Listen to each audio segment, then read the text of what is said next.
So, round 1, season 9 is in the books. What have we learned? We learned that Travis Nordstrom and Michael Griffith might actually be the fastest teammates on the grid this season. We also learned that Travis Nordstrom can withhold anything that Ed Kerstetter throws at him for an hour. We also learned why Ed Kerstetter wears the number 1 on the side of his car. We also learned that Michael Manning can hoss around that Honda for a whole hour. He's going to be tough to beat. So, round 2, Oulton Park. I like to think parks are fun. Oulton Park's not fun. It's got bumps and undulations that'll shake the teeth right out of your head. It's got curbs you have to smash through and smash over just to hope to be competitive. And side-by-side racing that'll turn your knuckles white for an hour. Doesn't sound like a lot of fun to me. But we're here, and we've got lights, cameras, we've got action. So let's see who has fun at the park, and let's see who gets stuck behind the 8 ball. Light 'em up, it's Tuesday night. Welcome back to the beginning of another Sim Racing Alliance season. It's been a long break, and we're back.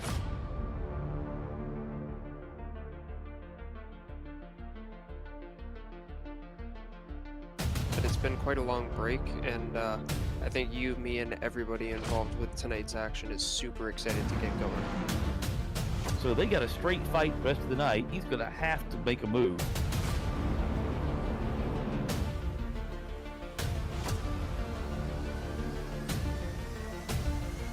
That's a Punterino. Serious pressure from Boostra.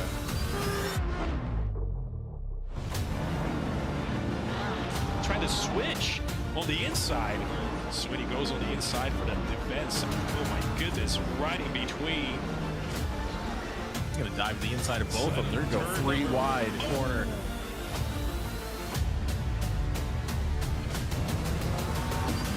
And we're off and away for SRA. Well, welcome to a night of racing, everyone in SRA and everyone that's tuning in to watch SRA. Here we are at the beautiful Oulton Park, as Andrew so lovely introduced us to in the cold open video there. Hope you guys enjoyed that. Hope you're ready for a on-fire night of racing tonight. I know I sure am. I'm excited to be back in the booth here, excited to see these D1 drivers take to the track and show us what they got around this very challenging, very tight, very bumpy, very twisty track. It's going to be an absolute barn burner of a race, and I can't wait to get into it with you guys. How about you tonight, Andrew? Oh, I'm grinning like the Cheshire Cat because we're in Cheshire, England, and we're at Oulton Park. Like we said, bumps, curbs, banging. You race a race for an hour here, you're gonna end up with your arms getting torn off. So let's go watch somebody else do it.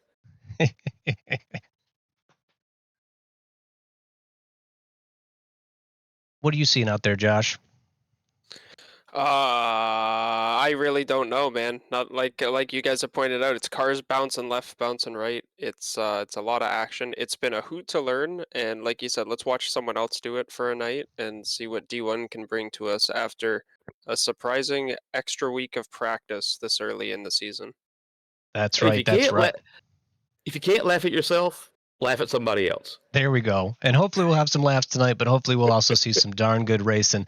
With that being said, we're about to start the qualifying session. We're going to get to talking about our track tonight. As we've already mentioned, this is Oulton Park in Cheshire, England. It's about 4.3 kilometers around. That's just over 2.5 miles for us Americans. 17 turns crammed into that small little space, and many of them very tight, very close together.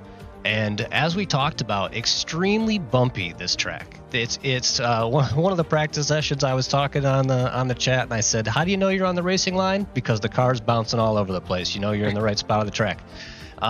So yeah, it's very difficult to overtake here. There's very few spots. You really have to stick it in there when you have your opportunity. It's going to make for some exciting racing, possibly some spicy moments. Looking forward to seeing it. The main overtake places I see is coming into the chicanes, which would be turns 10 and 11 on your track map. And also going into the very first corner is a little spicy, but sometimes you can get it in that first little section, and then down the run into turn 4 is another spot that a lot of people like to try to do it. But again, a fast left-hander at the end of that, very hard to overtake. Andrew, what do you see out there with this track? I like turn 3. I really like how wide you have to go to get a good entry there, and I think that's a place people run wide. I think it's a place that people are going to be likely to miss some time. I think that's going to be a hot spot, and of course 7, 8, and 9 should be illegal. I would really appreciate it if they would just pave over that and forget it ever existed. But I think that hitting that curb on the left, the tall one, is going to get somebody's going to get thrown off there, and then it's easy to get too far right when you're pulling the car back right and hitting it there, and you end up losing control of the car. And if you happen to get all that right, there's some little matting to the left out on the exit, and it's easy to miss that. So you can miss it in 7, 8, and 9. And you have a chance to swear 3 times at one chicane. Can't beat that anywhere. That's great. Josh, we got a real interesting pit strategy going on tonight, too. Can you talk a little bit about that? Yeah, for sure. That's honestly, I think, where 90% of our, it's normally where most of our action happens, but especially with tonight's track, I think that's where most of our action is going to happen. Part of our way of mixing things up this season is we're going to run some different pit mandates. And this week, we're running our first experiment. No refueling allowed at all in the race session. Tire change is mandatory. So, as Andrew pointed out, a lot of these corners, they kind of ask and demand of you to abuse the curbs, and we're going to get to see that a bit in the qualifying session when we flip over. But it's going to be interesting to see how many people push extra hard and are willing to take those punctures because they know they're going to get a second set of tires in the back half of the race, and who's going to be too aggressive and end up hitting the Dougie. But yeah, that's I think the pit strategy this week is going to bring a lot of spice into the action, and I won't spoil the next experiment, but the next one I think is going to be even better. Absolutely. Yeah, thanks for the update on that, and it is going to be exciting to watch. With that, let's talk about our driver's standings. Last week we had a heck of a race with really strong showing from the top 3 for sure. Andrew, what do you see in this point spread? I still think that Comet Racing is going to be tough to beat across 8 races. I want to find out what Jeremy Mercer, Tim Flanger, Michael Griffith, and John Sparks have to say about it. I think they're really fast, and one race doesn't tell us all there is to know. So let's get 2 races under our belts. Let's find out if they even it out a bit. But you could turn the 42 drivers as 41 last week. You could turn them upside down, and I'd say sure. I would believe anything. I don't think that I don't think anybody's out of this race. It's that was all the way down to there's 48 down in the division. I don't know, if you turned it upside down, I'd be just fine with it. Right. It is funny that as much as we saw Nordstrom dominate that race, that's still only 11 point ahead, right? It's only 11 points. It's still that tight. Ed Kerstetter's right there. He stayed with him the whole race. It's going to be fun to see what they do against each other tonight. And who knows? It's a very different track. We might see a totally different result. We might see somebody else out there way dominating the front of the race. What do you think is going to happen tonight, Josh? I really have no predictions, honestly. This track is really a battle of driver will than it is car ability, because everyone's kind of botched by those curbs and by how bouncy the track is. So it's a matter of keeping it together for 60 minutes and also being able to get in a banger lap in qualifying. I'm really curious to see if we're going to get the same sort of manufacturer diversity as we got last week. The BOP was really showing the fruits of its labor, and we had cars of all sorts, as we see in the standings up at the top. of the leaderboards, but this track, like, is there going to be any benefit, and then is it going to pan out in the race? That's where my eyes are focused. Very cool. With that, we're going to flip over our team standings real quick. As we mentioned, or as Andrew mentioned, Comic Racing out front, very commanding with their demonstration last week. Both drivers very strong, had a great command of their Porsches. But the other Comic Racing team, America's Ass, the Sharks are out front, but America's Ass is also a very strong team. And in third place, we also have driver Bimmer Vroom with Jordan Nixon, Jeremy Mercer. These guys are all out there for the fight for the team win. We got plenty of people. Fourth and fifth aren't far back either. Obviously, Ed Kerstetter finished second last race. Jeff Spangler, very strong driver there on Madhouse Racing. This is Beer team, again driving the McLaren. Lots of teams out there. Anybody got a favorite that you want to shout them out in the chat? Andrew, Josh, you guys got anything to add to the team standings? Let's get another race down the hatch, and I bet it's going to look a lot different next week. Absolutely. With that, let's check in on our qualifying, as we do have the silver drivers already out on track. We're about 5 minutes into their qualifying time. They started at the 20-minute mark in the qualifying, so they've now put down their banker laps, and they're starting to get some fast ones in the bank. And we have who do we got out front there, Andrew? Who's making fast laps? Fazli Majid he just got overtaken. Mitchie and Fazli Brooker Quigg. I can't believe these guys are D1 silver. These guys are gold in any other league in North America. There's a lot of talent in the bronze, in the silver category. Good gosh, I wouldn't handicap that for all at T in China. Yeah, absolutely. There's a lot going on out there for sure.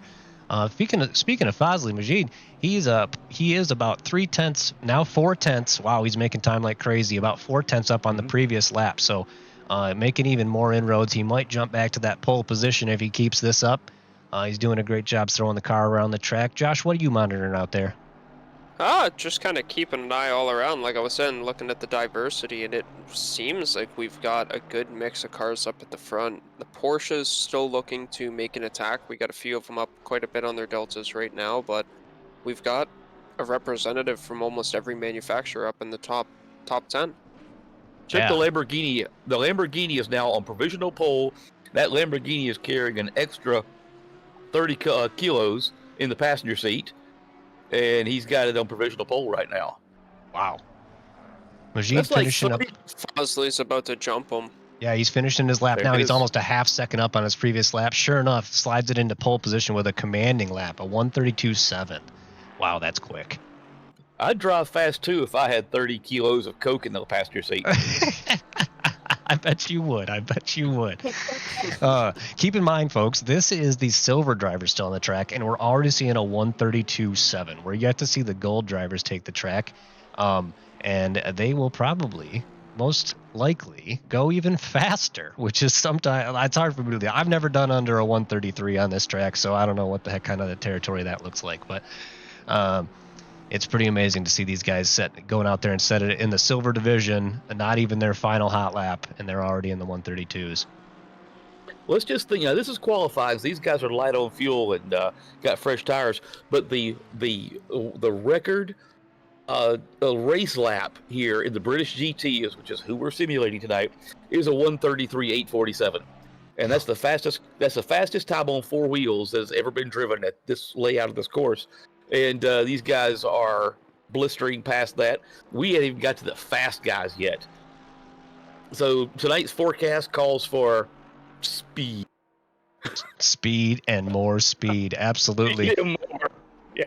Even with the bumps in the track, it's one of those tracks that I find you have to be pushing the envelope and the limit the whole time. Brooker Quigg puts in a burning fast lap just now to go into second place. Boy, that was a great one. Bumps don't matter. They're not hitting them anyway. They're going so fast. It just makes you cling to that steering wheel pretty tight. I know that. No doubt. Honestly, the bumps on this track made me adjust my camera for this week's race. Oh, BMW in the picture-in-picture just getting a little bit loose. Williams losing the bit of delta that he was gaining on his lap time down in 16th. Very nice. Brooker is making up more time in this next lap. He's up on his delta again right now. If he keeps this gap, he will overtake for pole, as he's only 7 thousandths off the the provisional pole for silver division right now. Danny Durant's is provisionally third. If you remember last week, he was practically toward the bottom. Let's say next week, turn it all upside down. Yep. He's back. Yeah, very cool. Great to see the diversity in the tracks in this game and in this series. Overall, great track picks again from the SRA team to just keep it fresh and exciting. Even with the somewhat limited selection of tracks that are in ACC at this point compared to something like iRacing or something that has a vast amount of tracks. But it seems like, geez, there's another track I didn't even really think of. And then all of a sudden we're racing there. It's awesome. Also, shout out to Matt Lehman. He's back. He had to miss the first race. I think he was traveling, if I did some stalking in the chat on our Discord, right? So welcome back to Matt. He's a former he's a former champion here, and what on creation is he doing in the silver division? That just blows my mind. Absolutely. I just got flamed for saying game in the chat. You're right. I'm sorry. Racing simulator. That ACC is. Yeah, that's a party foul there. It's a game. Very fun. I was gonna say, as much as we do love the tracks that we do have in the game, and to a degree we get a bit of variety by only running 8 races a season. I'm sure everybody's seen the news at this point. The Nordschleife is coming, and I'm sure we're all excited to see that. Hopefully at one point, whether it's going to be in a season or one of our future endurance races, it's going to pop up in SRA for sure. For sure. All right, guys, here's our gold drivers taking the track. They're all in a tight line right now. They'll queue up towards the end of the track and give themselves a good 5-second or so cushion to make sure they don't impede each other on their laps. But here's our fast guys right out front from 2 weeks ago now, from last race. Mercer there leading the charge down the track. We got a few Nordstrom not far behind him. Griffith there too. Lots of fast drivers here in this pack. It's great to see him back for another week of awesome racing. Release the hounds. Yeah, time to see how close they can get to our silver pole time. Just as we flipped over to watch these guys come out, Travis Robinson took the provisional pole time with a 32.607, just about a tenth and a quarter clear of second place Fazli Majid. Very with cool. 30 kilos of blow in the car. I'm gonna flip over just to show him in the pits, but also to give you guys a quick look at your top 15 there as Silver finished up. All those guys are now in the pit lane, and now we're gonna flip back as they begin their hot laps for the gold. Now, as we talked about real quick, as these guys kind of set down their initial laps, they're not going to be their fastest ones. We talked about a new pit strategy we're trying out. Josh filled us in while we were talking about our track map, and it is going to really shake things up. There's definitely going to be a lot of the overtaking done with that strategy as to, are you going to go early? Are you going to use the tires to their best extent? Is it going to be use those first tires up till, almost halfway through, and then you're lighter on fuel, so get those fresh ones and really put in some cooking laps to finish it out? I haven't even fully decided what my race strategy is for tomorrow. What do you guys think? I'm still on 32.6 for the silver pole. I still hadn't got past that yet. That's pretty fast, no question. Yeah, it's a lot to process. Honestly, myself, I think the no-brainer is going to be to split it in half. Just giving the tires the brake and the brake by flipping them over, but also you're getting the maximum out of both sets. I think a little bit of what your battle is going to come into play as well, and how much you've been abusing the tires. I won't be surprised if we see some, I guess you could call it a 60-40 split. Mm-hmm. You got to put in tires. You're going to have to put in 20 minutes, at least in the beginning. And I think if you're getting held up, you may have to think, am I getting held up more than the tires are going to degrade? You have to make somebody's going to make that decision tonight at about 20 minutes that they just can't take it anymore and it got to come in. Holy smokes, folks. Jeremy Holy Mercer smokes, folks. just put in a 132.7 on his banker lap. Does anybody got a Staples button? This is incredible easy. speed. Holy smokes. This is incredible speed out of these guys. Nordstrom jumps up to P20 on his first lap. That's obviously not where he's probably going to finish, but that's incredible speed for the opening lap out of Mercer from us. And then we got Manning. He jumped up to 10th place on his first lap. Looks like he's making a little mistake here, coming out through the chicane. Got a little out of shape. I'm going to flip back to a TV camera so we can get a little better view of everything going on here. Michael Menning in the picture-in-picture coming around to finish his first lap. He finished third last week, and I think that Honda's going to be a lot better with our new BOP adjustments. I think that Honda's going to be sneaky fast. Yeah, I agree. It has seemed like they've been able to set some really good times in that car this week. Yeah.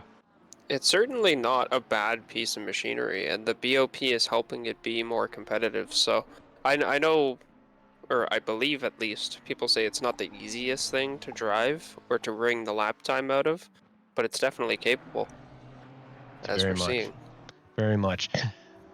We got O'Brien on a fast lap right now. He's about 30 up on his lap. He bumps it to P9 now with that lap. Great lap from him.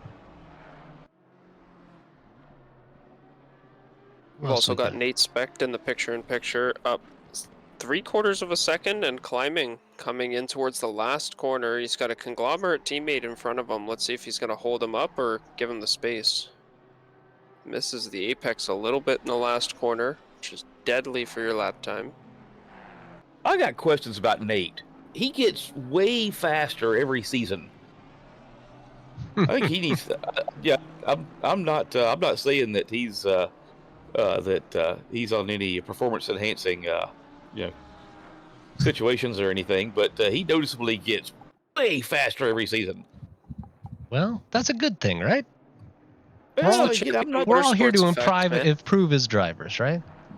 Yeah, boy, I tell you, he's about to run out of real estate on how much you can possibly improve. Yeah, it's true. I don't know. Ryan Yee begs to differ. Yeah, that's true. There's some fast drivers out there. He's the final boss of SRA. Well, Ryan's next league's going to be on Mars because he ain't from around here. That's true. Every time I watch that guy drive, it's nuts. When we get through with these gold drivers, we're going to find out there's a bunch of guys ain't from around here. That's true.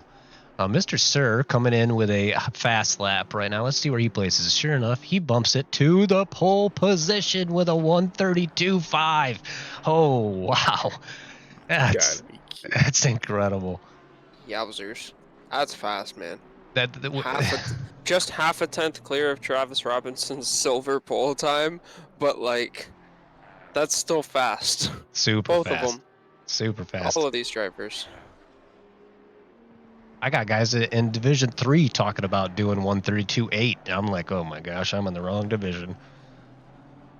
At the same time, what is the right division at that point? It's true. Everybody's going fast this week. I think that extra week of practice just kind of evened the playing field, right? For real. Speaking of which, we got Ed Kerstetter out there on a smoking fast lap right now. He's about half a second up. He's about to finish his lap here. He could be looking. Sure enough, where does he jump? Oh, he gets to third place. Boy, that Robinson time might just stand on the front row. Hey, if you remember last week, Robinson held off Kerstetter by a second for 60 minutes flat. Wow. It's shaping up, guys. You're saying it's shaping up again. It's gonna be a battle out there for sure. What are you guys seeing in the chat? Anybody want to shout out? Who's your favorite driver tonight? Who do you think's doing well on the track? What team are you voting for? Good to see you all in the chat tonight. Thanks for joining in for the stream. It's worth it to do it for you guys to check out this awesome racing. Travis Nordstrom looks like he might challenge the top 5 here coming into the last corner. Gains a lot of time into the last corner and loses it. Maybe carried too much speed into the apex. Where did he end up? P7 Oh, P7. with a 32.722. Great lap. Michael Manning putting in a pretty good one right now. He's well, he was about 2/10. He's down to about a 10th, but he's got lots of a lap left here. Again, watching that Honda perform here, it seems to be a fairly strong car at this track. Robinson's about to make that silver time stand up on the front row. That's what I'm thinking. What do you guys think in the chat? Is that silver time going to stand? Jordan Nixon. Nixon's flying, guys. Let's get a camera on Nixon. Got him in the picture-in-picture, and now we've got him on the main cam. He's not just boogieing, he's flying. No question. Let's ride on board with him here for a second. See what he's doing. He's cheating. Never. No one cheats at SRA. If he ain't cheating, you ain't trying hard enough. No, he's Clips on a those fantastic lap. clips those apexes perfectly, runs it right out to the curb on the outside, carries good speed down the spade, avoids the bumps, hits the brakes, turns it in, hard on the loud pedal coming out. You got him. Brake, down to second. Hit that apex right there, you hit it. Gun it. Beautiful. That's pole. Half a tenth. Wow. I'm looking at the wrong screen. Yep. 32.485. That's fine. Wow. That's fine, Andrew. You're right there with us, man. You had us all amped up. Manning is still possibly able to challenge, and he throws it off the corner at turn 3. Oh no, he had a good lap going. But tough. Let's see. Nordstrom's still out on track, and Kerstetter's still putting in another lap. They pretty much got one last shot at it here. And Kerstetter, did he keep that in? He did. Kerstetter is.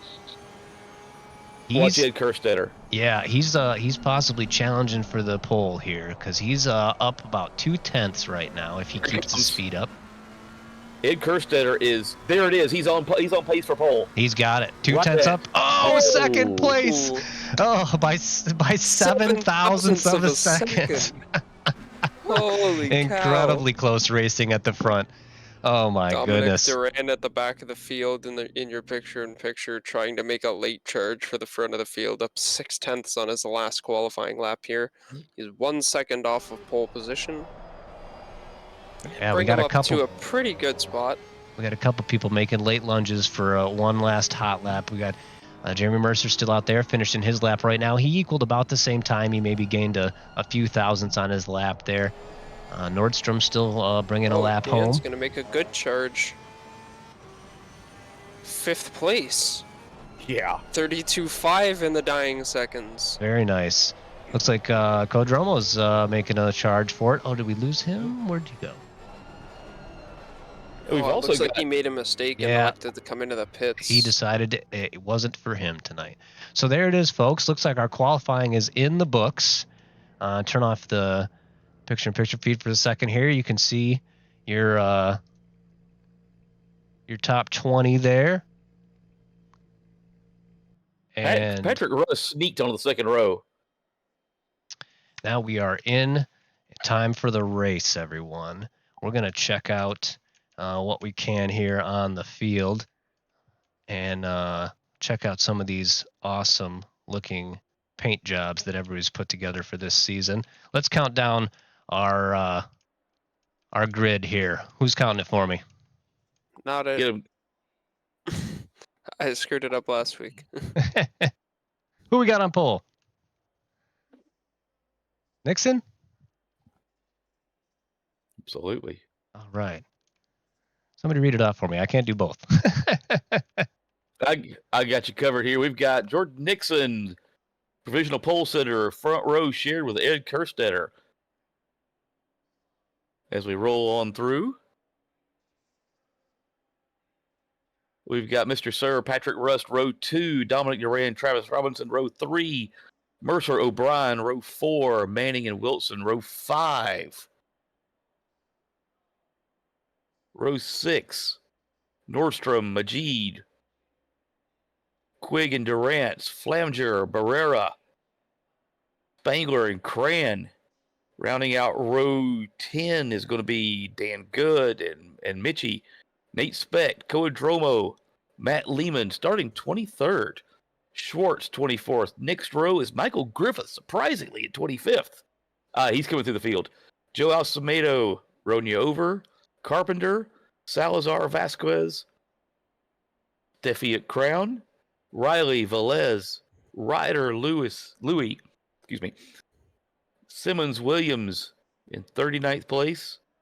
Vicini, I believe, is shotgun on the field. I think I got a little ahead because having to split viewing between two different screens. It's a little bit difficult here, guys. Sorry about this. The degree of difficulty is at a premium. Yeah. So, but let's we haven't given a lot of screen time or talk about this about the bottom 20 here. But you got Lehman, Schwartz, Griffith. Wow, over Carpenter's fast. Steffi at Crown's a gold driver. You got Michael Louis, gosh, at 36th. Williams 38th. Like I say, you could turn this thing upside down, and I wouldn't question it. It seems like we've got a lot of gold drivers that maybe didn't quite get in the qualifying lap that they were hoping to get in, because there is a lot of qualifying that could have been done a little bit differently from the look of it. Part of me wonders if it's the lap you wish you could have gotten, or if it's using your off week as an off week, or using your off week as extra practice time. A lot of the divisions have come really close together on lap time heading into this week, and I think that's a lot of people just finding pace, and some of the people going, it's Halloween, you're giving me the week off, I'm going to relax and play something else. There was another thing that got thrown into that a little bit too. I know I spent quite a bit of time, and unfortunately it didn't work out, but practicing for an 8-hour endurance race at Suzuka. So there's some guys, maybe some of the top guys even, that spent the majority of their week off practicing for that race instead of this one. Fair enough. Dudley, you were a part of that? I was supposed to be. Unfortunately, my teammate had connection issues, and he was the primary driver, and we never got to start. Oh no, I'm very sorry to hear that. Well, there's playing on a game that's 12 years old. Hey, we're on the back half of the track. Yeah. And everybody's beginning to form up. We're going to be looking 2 by 2 in about 10 seconds here. The calm before the storm is upon us. Going forward, it's going to be a lot of crazy. No kidding. It's going to be a lot of fast. No, a lot of fast, a lot of crazy, a lot of bumping, maybe a little bit of grinding. It's going to be hectic right off the start. I know I did hosted a practice race last week, and they did all 7 divisions in one practice race. I think something like 50 plus drivers showed up for that thing. It was absolute mayhem for the whole first lap. There was no single file driving for the whole time. I'm excited to see if these guys decide to fall in single file very quickly, or if they're going to race it out right off the bat. It's going to be exciting to see what some of the strategies are here, especially further back in the pack. Oh, this is 2 sprint races, is what it is. Let's go back to what we were talking about. This is 2 30-minute sprint races. Nobody's got time to hold back. There's no. Here they come. They're all formed up. Race director loves what he's looking at. But there's no time to hold back. Today is let it all hang out, starting in about 10 seconds. That's right. With that tire change, it really does make it so you can be a lot more aggressive than you normally would with an hour-long race. Here to go, guys. Give us a call. We're formed up. We're ready to go racing here in Division 1 for SRA Week 2 at Oulton Park. Are you guys ready? I'm ready for a barn burner. Let's get this race started. They're coming to the line now. We got Nixon and Kerstetter off. They're into the first corner side by side. Nobody really gets a jump. It looks like Kerstetter did get a little gap, but he's on the outside. Super hard to overtake, and he pulls it off. He pulls into the lead through the first corner on the outside, going down the first stretch, going to the left-hander. Oh, my goodness. What a move out of Kerstetter to get us in first place. Or was that Nixon? Am I confused? I'm sorry. No, you got it right. Ed Kerstetter just pulled alongside and swung it around the outside and made it happen. However, though, here's Nixon back. Oh, Nixon dove back in on the fast left-hander. An amazing move. He got it right. It's all starting to pop off in the midfield. Cars are coming together as we head through turn 3. 2 cars are off at turn 4's hairpin. And everybody's bunching back up. Oh, wow. There's mayhem in the back of the pack. We might be able to get a little bit of a replay going on that here in just a little while. Maybe, Josh, you can grab one down there in the PIP. But, boy, it's like I said. Big crash at the chicane. Oh, huge wreck at the chicane. Spangler, Dromo, Riley, Cran are big names involved. Dromo got the worst of it. But Yeah. he's up and going. But Jeff Spangler, 2 weeks in a row, off track. Further back in the Cran at pack, the it back. is so tough on this track further back in the pack. There is just no room to move around at all. Here's our shot of Dromo as he got it back on track, but he is in very last place at the moment. We got some other gold drivers way back in the field. We'll be looking for them to move up. We got Crown here, car 544, Griffith. He looks like he's still a little bit shaken up. It definitely started further back than he would have wanted, and on this track, that is a huge, hard thing to start that far back. But first lap is complete. First lap's in the books. Let's go back and check our leaders here. Looks like Nixon did make that pass stick. He is out front now. He's got a little bit of a gap even to Kerstetter already, but Kerstetter's not going to let him away easy if I know anything about Ed. Mr. Sir bringing it up in third place here as our camera catches up. Sorry about that, folks. And he's not going to rest easy back there either. Spangler pitted. He said he's still. Spangler is Interesting. the 912 is also in the pits. Very interesting. The 712 is in the pits. Fosley pitted. That's right. I tell you what, the his wing end plate says 912. There goes the tires flipping through the air. I wondered how long they would last. Lap 2. That's our answer. I'm genuinely surprised they made it through the outlap. There's a few drivers are starting to look to make moves. We've had a few overtakes captured in the picture-in-picture. Salazar going off in the second chicane, able to make a safe re-entry to the track, thankfully. Ooh, goes off again, but again, smart re-entry. People starting to file in now. Yep. This is where you go from lap 1 hesitation to, all right, we're turning the jets on. Yep. Got to get some nice, safe laps, fast laps in. Well, I mean, like, some people start to turn their aggression on once we hit lap 2, as we start to see in the picture-in-picture the BMWs going wheel to wheel, about those bright green cars, easy to notice. You gotta wonder if you're gonna get caught napping here, because realistically, other than the pit stop, it's the early racing where everyone's forced to be wheel to wheel that you're gonna be guaranteed some spots. Yeah, very much so. When the tires are still warming up and you can be a little more sure of your car than the guy who didn't maybe get quite as much time on the cold tires to figure out how his car was going to handle it, is a good time to overtake. Oh, and Matt Lehman goes off at turn 3. Oh, what happened there? He's facing the wrong way on the inside of the track. That's a interesting spot. That is not a good well spot done to be. Spin the car around. Let's take a look back and see what happened right here. He's back and going. Let's see if I can capture what happened to him in the first place here. If my camera can get... Nope. Unfortunately, I could not get that. Sorry about that, folks. You've got your lead most battle in the picture-in-picture right now. That's P10 and P11, Barrera and Quigg. Barrera and Nordstrom, my mistake.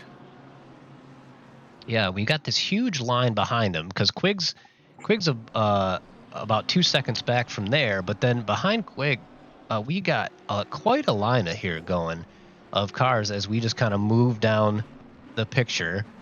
We got the teammates of Wilson and Durant's in the Audis there, and they were awful close together there for a while. It almost looked like Durant's was going to try to overtake his teammate.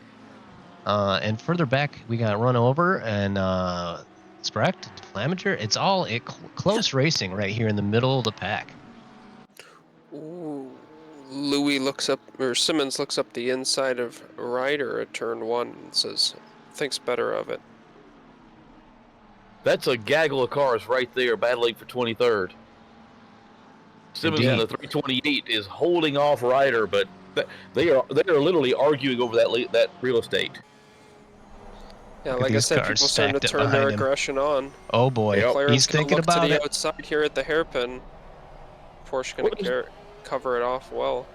There's no time. This is two 30-minute sprints. It's true. It does seem like two very quick races back to back. Since there's no fuel, so everybody's doing the same thing. They're splitting this race in half. Looking to challenge Mr. Sir for P3 in the back section. Sunoco corner. I'm not sure what else to call that. Andrew, I know you're familiarizing yourself with some of the corner names. Yeah, the hairpins, Shell Oils. More than one oil. Shell Oils is the hairpin.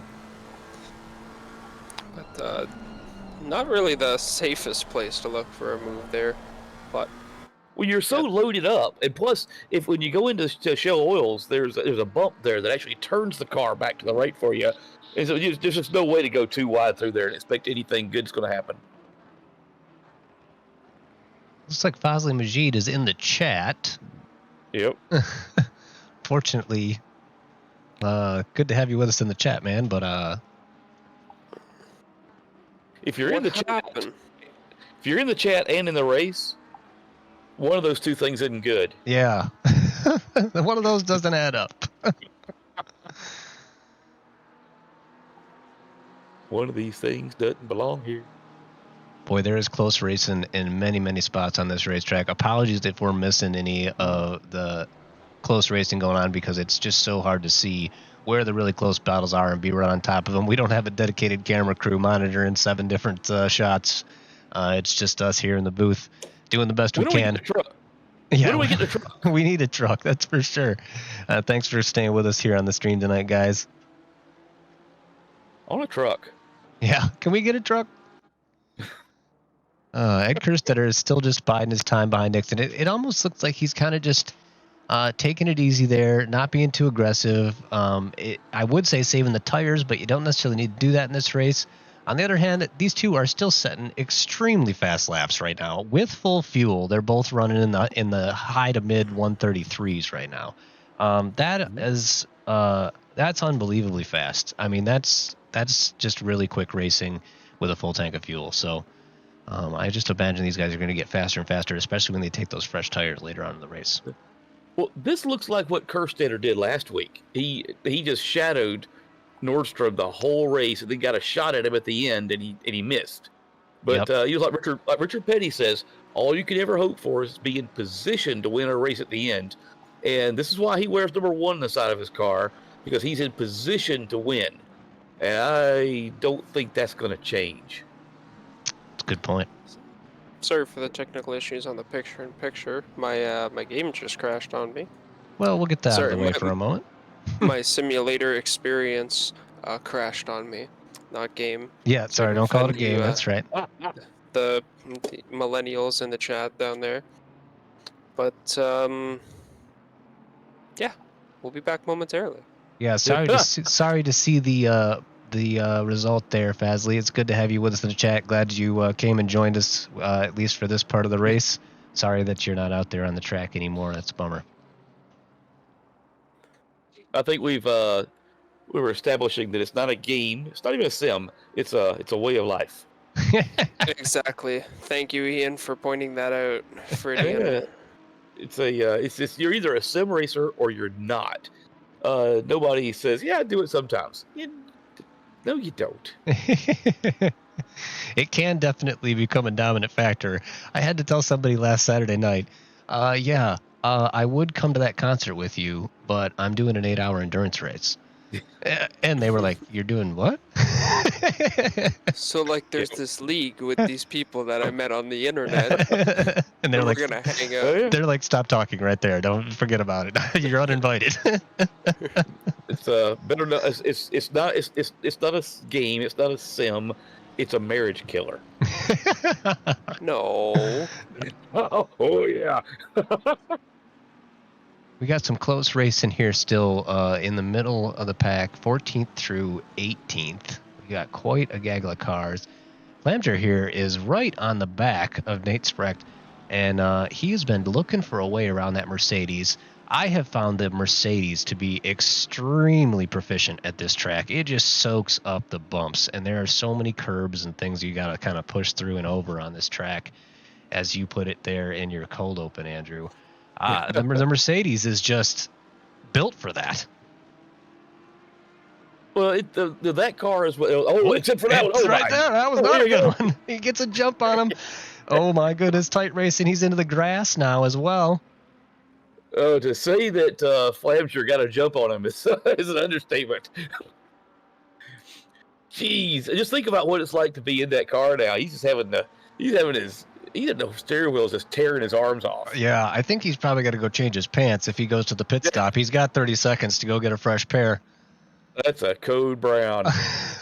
When the back tires of that Mercedes came off the ground, I think something else might have gotten closer to the ground. Yeah. What's interesting to me though is that was a fairly large mistake for a D1 driver. That was a fairly big mistake. On most other tracks, I feel like that would have immediately resulted in an overtake. But because of the nature of this track, it didn't. There was no way to capitalize. Patrick Rust is off. Rust is off. Oh no. Let's see what happened here. One of our leaders is off at turn 3. No, he's in the infield. You know, the Just got classic. little Just bit got loose. wide, touched the Out grass, into and the that's what it marbles. takes. That corner is such a killer. Apologies.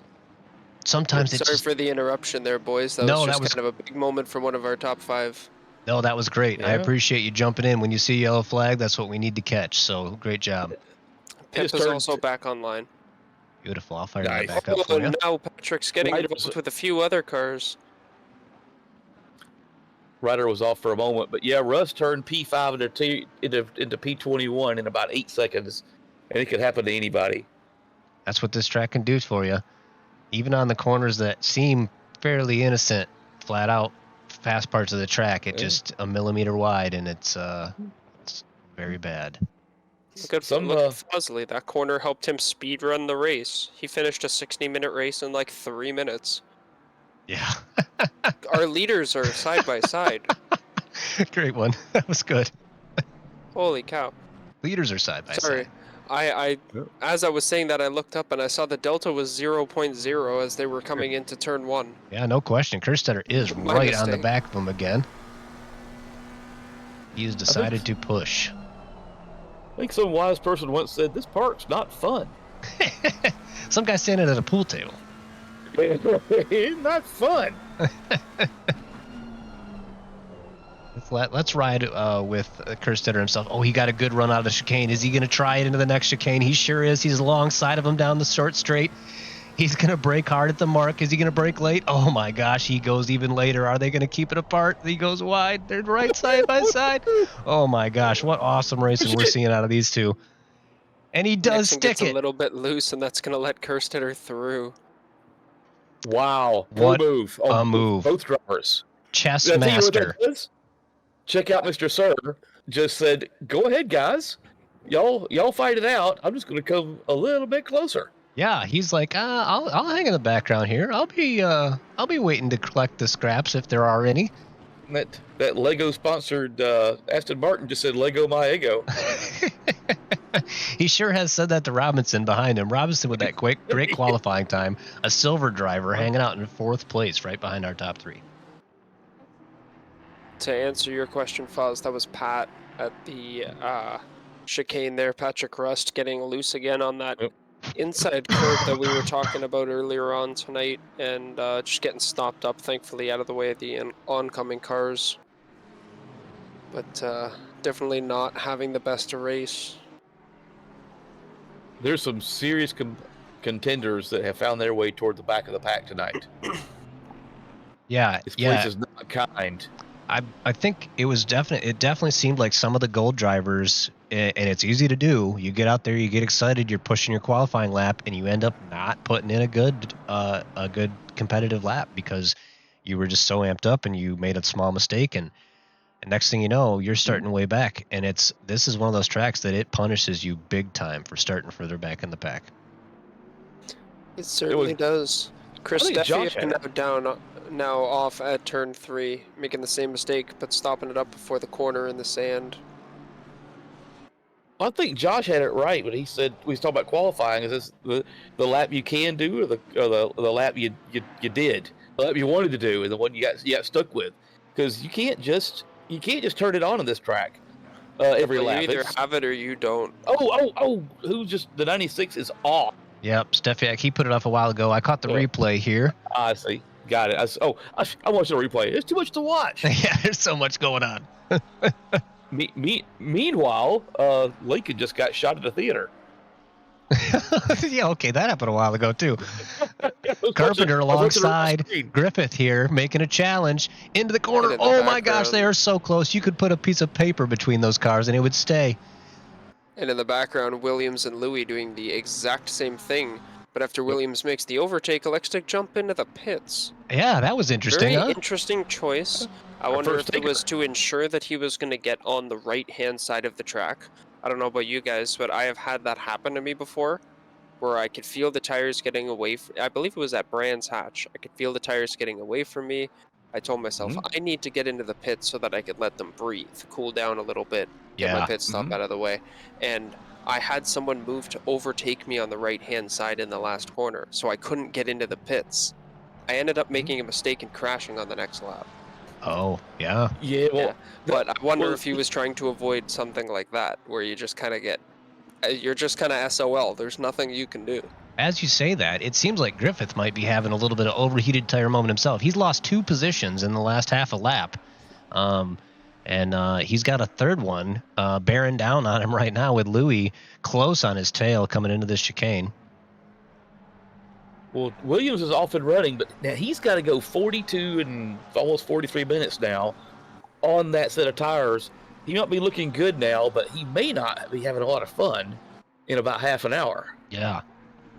But he's shotgunning the field, and he's wide open. He's got 4.5 seconds before he gets to anybody. So he's actually free as a bird to maximize his lap times and to maximize his tire protection, his tire management, that is. So the situation is not as bad as it looks. Yeah, that is an interesting thing about pitting early. You can manage the tires a little bit. Now, Griffith does dive for the pits. He might have been the experience in exactly what you said there, Josh. We're just overused in the tires at the early segment of the race.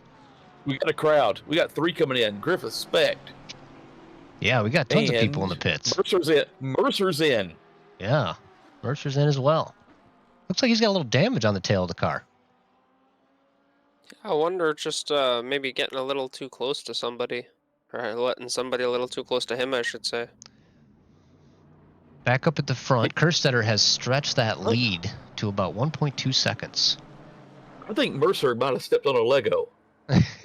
It could be. That's exactly what happened to him. That's why the back of that thing looks a little looks a little owie. That's about how my foot does look when I step on a Lego too. So we did get some spacing out now. We don't have quite as many tight groups on the course, but definitely still some close racing. With the pit stops happening, it is creating a little bit of space out there. It is an interesting point you brought up about being further back. You can then, if you do pit early, you do then have a chance to run some tire management strategies for that second half of the race. Yeah, he's not getting chased around where you have to push and push and push and push.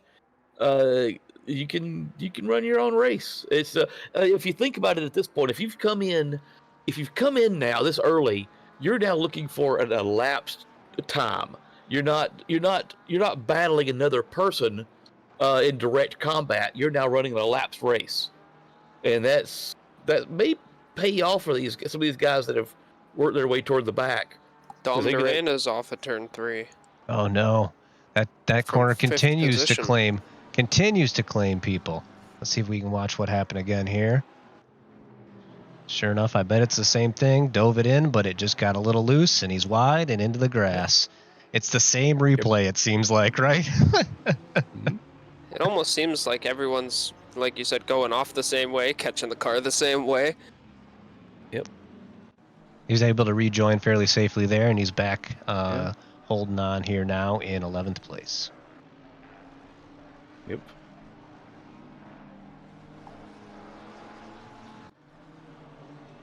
I think did I mention it was turn 3? That really scared me. Yep, turn 3 is a scary one. Because that's where you're pushing to get around is cascades, and you're pushing over those bumps. You're getting really wide coming out of turn 2, then trying to cut across to turn 3, and you run up on the hill up there, and everybody's going to run up the hill, and it's not friendly, and you end up you end up you darn near get yourself in the lake on the left. Yeah. No question. There, Oh, he's sorry about in. this. Duran's in now. He wants off those square tires. Yeah. He did possibly do a little damage to him now when he was rolling through the grass there. Fazli Majid just mentioned in the chat that there's so many invalidated laps. I'm looking at some of them on the screen, our software now. There's going to be some drive-throughs coming up, probably not far from now, and there's going to be somebody in the top 10 that's going to end up having to serve a penalty for getting just a little wide, maybe at turn 3. That's true. That is another worry on this track for sure. Is the drive-throughs can start to stack up. Hopefully, we don't see too much of that. Down at Lodge Corner, we haven't seen a lot of action there yet, but down at Lodge Corner, turn 16, it is really easy to get wide there. Then Old Hall Corner, which is number 1, it's easy to run wide off of that matting there too. Then of course 3 Cascades, you get off there, and then you get down in the backstretch, and all hell breaks loose out there. You can end up anywhere between there and Manchester. Anywhere near Manchester, perfect. Perfect. It's a little dangerous though to have that be a threat with 37 minutes, almost 38 minutes left in the race. Thankfully, like on one hand, the drive-through pit loss time here is only about 10 to 20 seconds, somewhere in there. Yeah. But it's still a drive-through you don't need and shouldn't be taking. For sure. Speaking of being in the pits, Mr. Sir here taking his pit stop. He should keep it to about 30 seconds. So total time lost from my calculations, and they could be wrong, but what I've seen is the total time lost in the pits is about 50 seconds. If you screwed up just a little bit, you could go out of 54. So you're going somewhere between 50 and 54 seconds of actual track time lost when you enter the pit lane, take those tires, and get back out. Yeah, this track is one in which you come out of the pits fairly fast. You're coming out full throttle and you're in the midst of a corner, so you're not really losing much delta to somebody else who's out on track, and you come in pretty well full tilt, no extra braking, come down the inside sort of deal. So it's pretty much how fast you can get from line to line. Well, let's take a look at our ballast of performance. Ed Kerstetter in the 20 kilos of coke in his passenger seat is leading. Travis Robinson, silver driver, sitting on a provisional podium. He's coming in, but he was running third in a Lamborghini with 30 kilos in his lap. So BOP may not be quite as difficult as we think. And Burker Quigg's coming in, driving the Mercedes. Getting those pit stops in. Flaminger's coming in. It's about time. It's about to be witching hour. We got 6 minutes till halfway through, so the witching hour is upon us. I know that was last week, but work with us. Sorry, guys, if the stream is having any issues out there. My connection is showing fine, so yeah, do a refresh if you're having trouble on your end of the browser. They don't let me touch any technology here, so it ain't on me. Yeah, it's totally my fault if something happens, but my computer is showing it hasn't dropped a single frame this whole time, so That's what I call a internet provider skill issue. yeah. Now the best decision. Sorry, go ahead. Go ahead, Andrew. The best decision they made in the broadcasting team was to make sure that I never touched any more technology.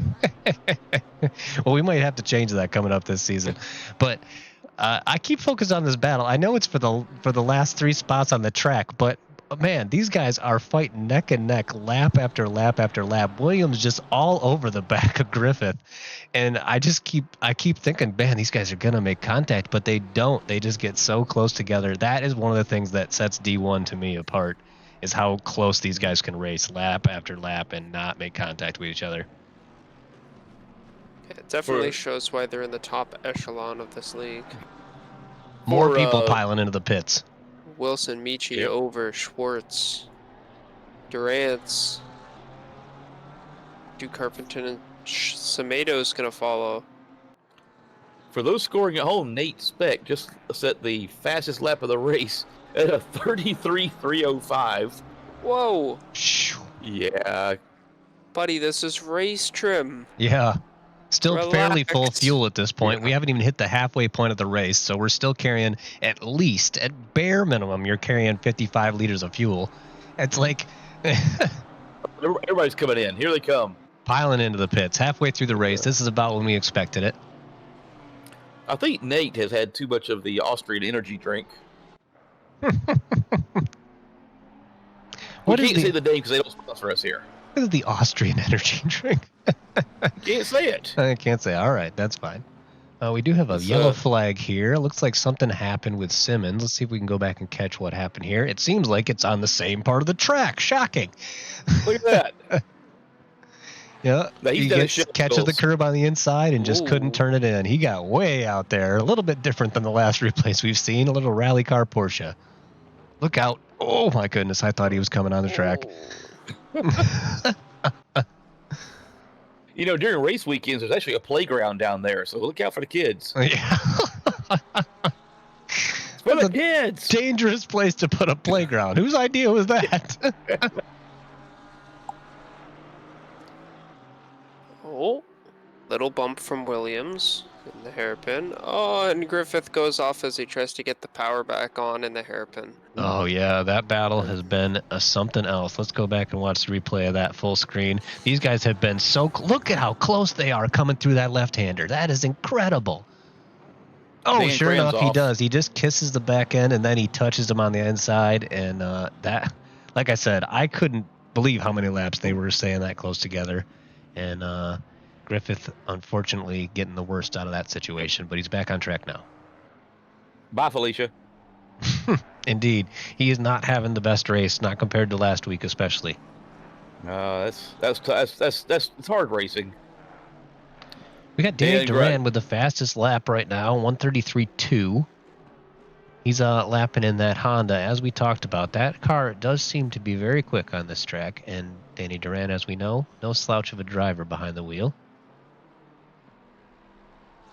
But he's still got quite a pack stacking up behind him. He's going that fast, and he's still got this many people right behind him.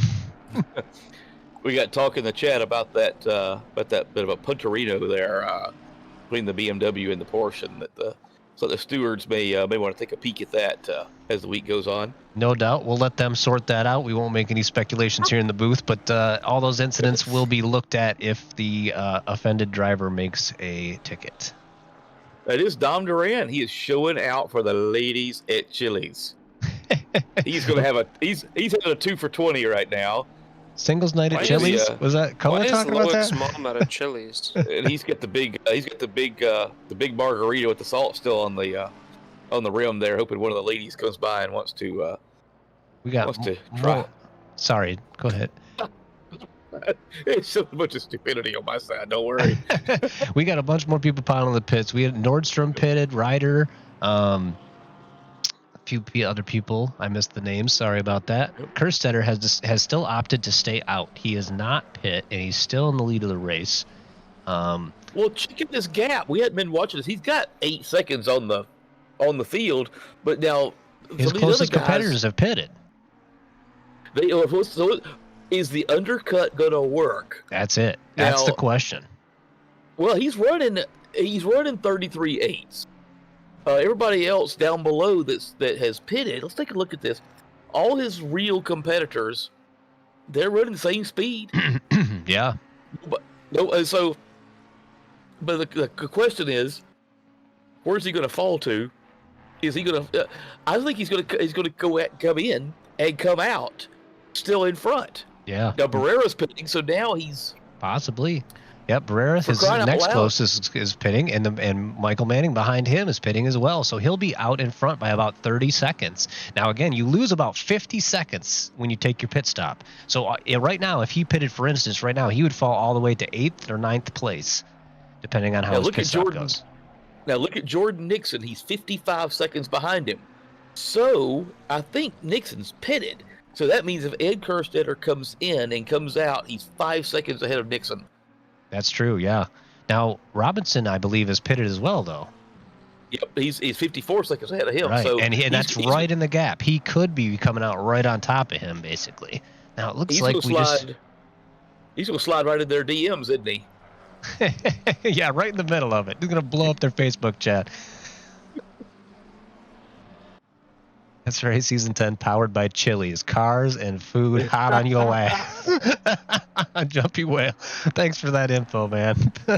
We're getting full corporate sponsorship from Chili's. It's out there now, guys. Yeah, they're going to be sneefing up some Southwestern egg rolls. Our cold open every intro is gonna have to be that vine of the dude walking out in front of the mirror. Hi, welcome to Chili's. Or maybe we just have to film everyone on a Chili's location. There we go. I like it. Live a mile from one. There you go. So I think the game is afoot. We are now under 30 minutes to go.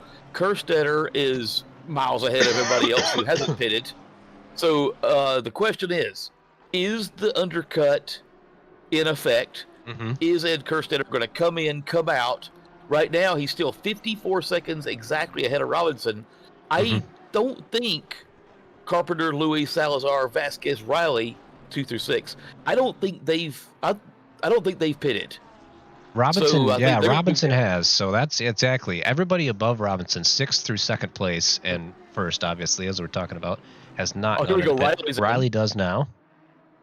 So your question is, you've got Robinson and Nixon are now 53.5 and 55 seconds behind. So Kerstetter can't possibly know this unless he's got somebody in his ear, which there's no way he could. So he doesn't know this. So he's got he's running a 10th or 2. Well, he's running the same speed they're running for all intents and purposes. So he can't make a mistake before he pits. Exactly, and he can't make a mistake in his pit. That's the other key. Leader's in. Leader is on pit road. Let's take a look at this while he's pitting, huh? Watch him come through the pit lane. So get out your stopwatches, folks, and see if he stays here for exactly 30 seconds. And in your picture-in-picture, we've got Nixon so that we can see exactly where they come out compared to each other. Yeah. It is going to be close. It's all going to come down to how well he executes and how well Nixon is getting through this lap.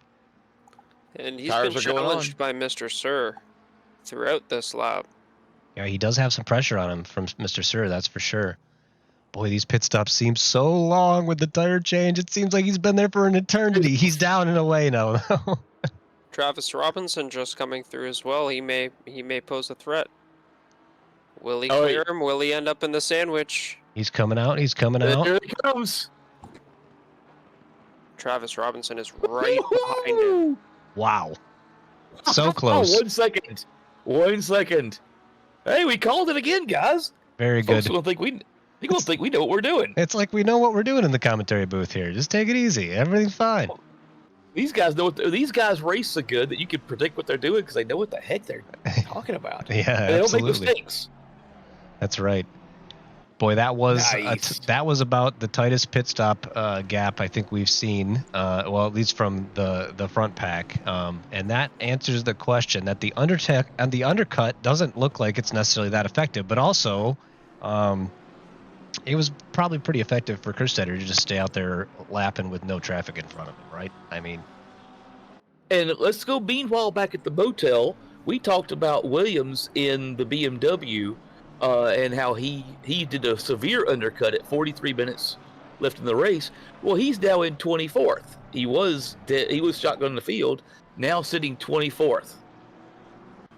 So he was able to manage it, and he ended up, because he didn't have anybody in front of him, he ran his maximum target lap times, and in his elapsed time, he's now passed a lot of guys. Without having to pass a lot of guys, he passed a lot of guys. Yeah. Good point. That's the best. It's the best kind of passing. He does, if you'll notice though, have some cars stacked up pretty heavily behind him, so you can tell those tires are probably slightly more worn than the fellas that are on his bumper. Yeah, he's about to have some come at me, bro, racing.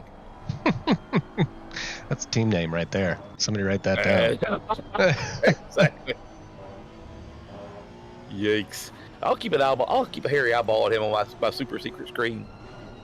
Super secret. We're gonna broadcast that thing one of these days. Well, you can't. They won't let me get on any of the software because I'm screwing it all up. We'll make it happen. Oh, DT for Nate. Oh no! From the chat. Thank you very much. Thank you for the emerged. Thanks for the heads up on that. Yeah, that's major. That's not good at all. It's coming. Fazli Majid was the one that mentioned it in the chat a few minutes ago. He's the fourth member of our booth tonight. He said, "Watch it, here they come," and sure enough, here they come. And it's about time. 23 minutes left. These guys have. I bet you everybody in here's got a couple of those warnings on him from the race director. Well, you can see why. He's been being pushed by Dominic Duran, being on his rear bumper now for a few laps and just getting a little bigger and bigger in that rearview mirror, probably lap after lap. You can see him just getting a little bit wide still. Seems to just be wrestling that Mercedes around the track a little bit. Maybe not quite happy with the final setup he went with. He definitely did not get out of that corner very well. He's on it. It looks like he might even be headed to a pits, or what happened there? Yeah. Carpenter's in. Speck is serving his penalty. Yep, had to do it. Louis enjoying the lead up here for a second while he has not taken his pit stop yet, so it's kind of a false lead, but he's still lapping high 134s at the moment and enjoying a lead while he does it. That's going to put him down about 19th when he comes out. Yeah, look at how tight that top 20 is, to the fact that a pit stop will drop you into the mid 20s basically when you stop from the lead. Yeah. Yep, just 30 seconds spanning the top 15 drivers. Great tight racing here in D1. We got tough quite a room stack tonight. here. Yeah. Picture Michael Menning looking to go wheel to wheel with Mert Michi for 14th. Michi's gonna shut the door. Shut it down.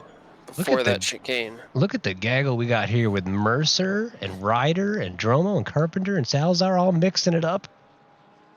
Hey, that is 2 weeks in a row we've used the word gaggle. Just saying. Gaggle's one of my favorites, no question. That'll work. Gaggle and kumquat are up there for me. Now, if you slide words. kumquat properly used into a broadcast, that's when I'll be super impressed. Well, we can do it. You wait. All I can say is I hope no one has it on their bingo sheet for Suzuka. Nice.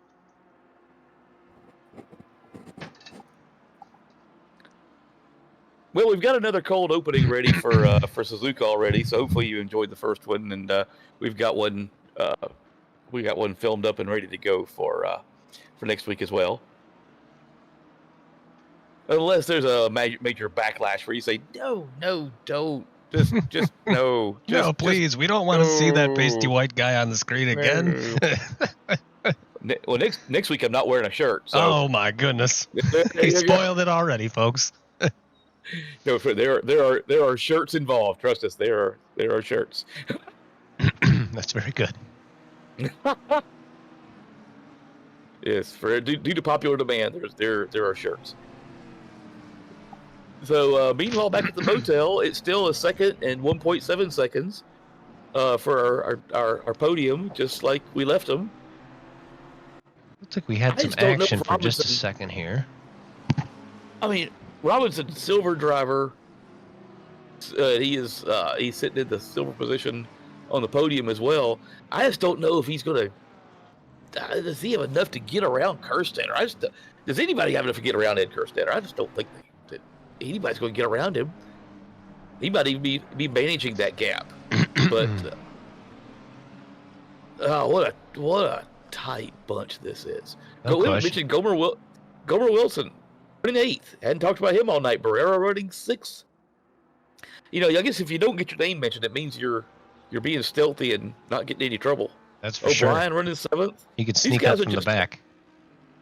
These guys are just, they're so smooth, you never see them on the track. Run you over, Mitchie, Manning. Manning was 3rd last week. He's 14th this week, and he hadn't missed a step yet. Yeah. Shows you how quick a lot of the guys are on this track. Now, Spangler was in that first lap incident, and he came in and pitted. And imagine he fixed all his damage, and he got his tires squared away, and he's in 17th. That is a point-saving race for him. What a comeback drive. That's lemonade, isn't it? He had lemons about no question. About 40 minutes ago. Oh my goodness, we got some action here. Oh wow, a big pile up in the hairpin.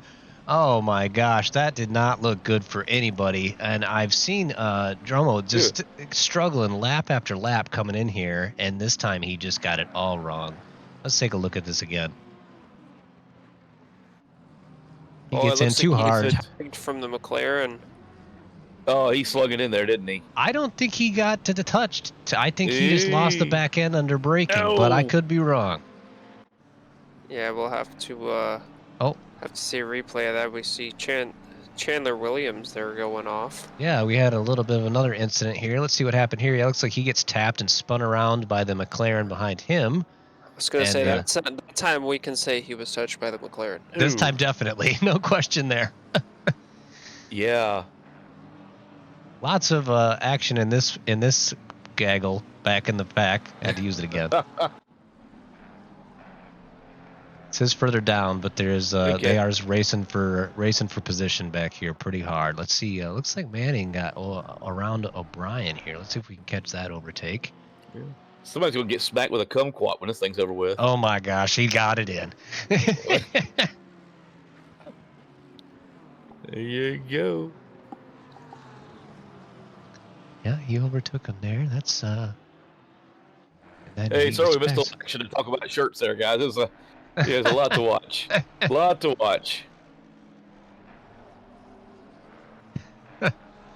Yeah, thanks, Patches.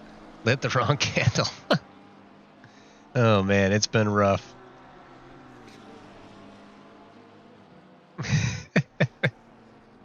Thanks for keeping us honest in the chat, guys. Yep. Here we go. Brooker Quigg looks like he's going to try to make a move around Dominic Duran. He was looking down the inside very sharply there into the final corner.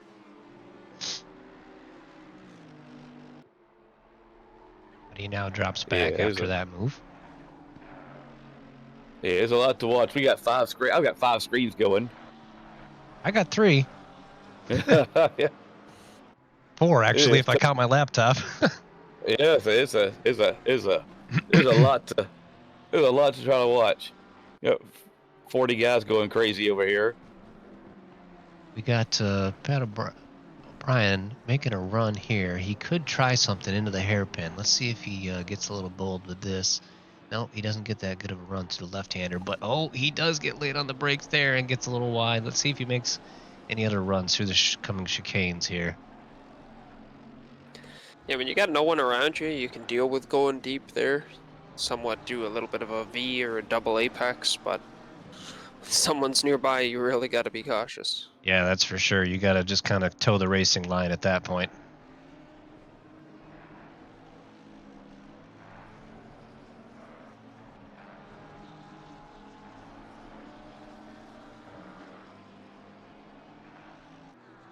Yeah, tough 2 races for Koa.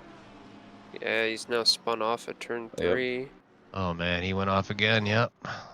I think our chat guys have mentioned that he must have had a busy week. That he has not. Had the. Not had the practice time he needed for this race, possibly. Yep. Yeah, it's tough. Tough enough the way it is. I know I did the practice race. They hosted 2 practice races early on last week, and I definitely discovered, I got some work to do on this track. Mm-hmm. So we're not seeing a whole lot. We're seeing a lot of guys that are close, but we don't have anybody that's. Yeah, we got nobody. You're getting overrun at the moment. Tight group here. 2 teammates here close together with Louis and Carpenter. or Louis and Ryder. I'm sorry, apologize. And yeah, it's just kind of getting to that point in the race where, okay, we got to start making decisions for what the strategy is here to finish things out. We're about 15 minutes from the finish line, and you got to start taking stock of where do you think I can get to. Is it worth the risk? Do I push harder at this point? Do I save a little bit longer? It's a tough strategy call. Everybody's clean, I believe. I think it's a straight fight. At least with our leaders. Yeah. Yep. No, everybody's pitted at this point. So now, Dominic Duran is now the fastest guy on the track. Yeah. I mean, he's running 8th. He's got a couple of seconds to go on Wilson. Let's get a look at Travis Nordstrom. Yeah, it looks like he might be trying to overtake here. Absolutely. Get on board with him here as he goes through. Is he going to be able to do anything out of this next straight? That McLaren's got the handicap, some extra weight on board. Ooh, nice car positioning by the defender there, Barrera. Or sorry, yeah, Barrera. Nordstrom has not been in the top 6 like he is now most of the race, I don't believe. He's definitely made moves to get there. Yeah, so he's recovered, and so if he finishes where he's at, that's a 1st and a 6th. That ought to be good enough for 2nd in the points. Gerstetter would have a 2nd and a 1st. Yeah. But that was still he didn't. I don't think he has to pass Barrera right now. He sure would like to, though, wouldn't he? He sure looks like he wants to. I mean, yeah, if you're finishing 1st and 6th, and 6 races to go, I'd have to have a gap a mile wide to push that. Yeah, that's true. To take risks for it, you're right. But Kirsten just took the fastest lap of the race with a 132.7. Unbelievable. Oh my God! He sure did. He is down to about qualifying fuel at this point, so that's almost understandable. That's over a 2nd faster than the actual fastest race lap on this track. Does look like Duran finally was able to overtake right here. Into the final corner, he got the inside. Beautiful. Great move. Able to catch that on the replay. Thank you very much. That was a great shot. Yep. But Duran is not giving it up either. He's not going to let that position down easily. He might be coming back for it. And I think Nordstrom might be mounting another challenge on Barrera here. He seems to have been... He eased off a 2nd there, and he might be closing the gap again now through these chicanes to see if he can make another go of it. That final corner seems to be a good spot to possibly get a run and overtake, so we'll see if he tries it here. Well, you got to hit that apex just right. Yeah, it doesn't look like he quite got the run out of there that he wanted. I would know because I don't. You know how to do it wrong, right? I've done it wrong a lot this week. Uh-oh, we got Brooker Quigg. I got told in the chat, Brooker Quigg got a little wide. Yeah, I showed the replay in the picture-in-picture. He went a little deep at the hairpin and gave up 2 positions to Flomger and Duran. Okay. In P10. Let's drop back another couple positions. Michael Manning is all over. Yeah, this battle's been building for a while. He's all over him. Let's take a look at the back end of that Porsche from the front of his Honda.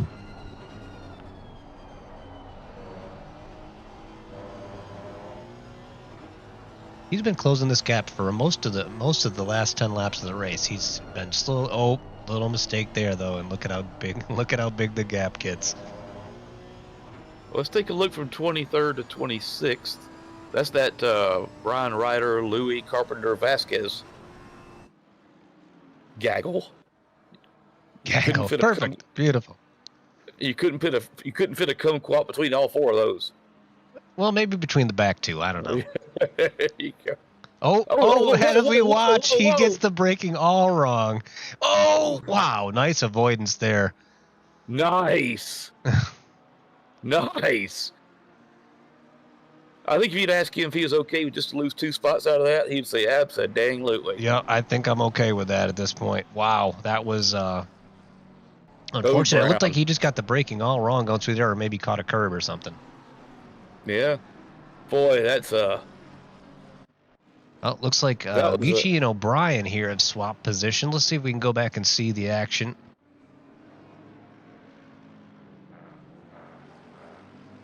He got a little wide out of that one. Yep, and caught the inside curb there, got wide onto the grass, and he gets the run on him down this straightaway, it looks like. Nice taking advantage of a mistake from the driver in front of you. That's the way to do it.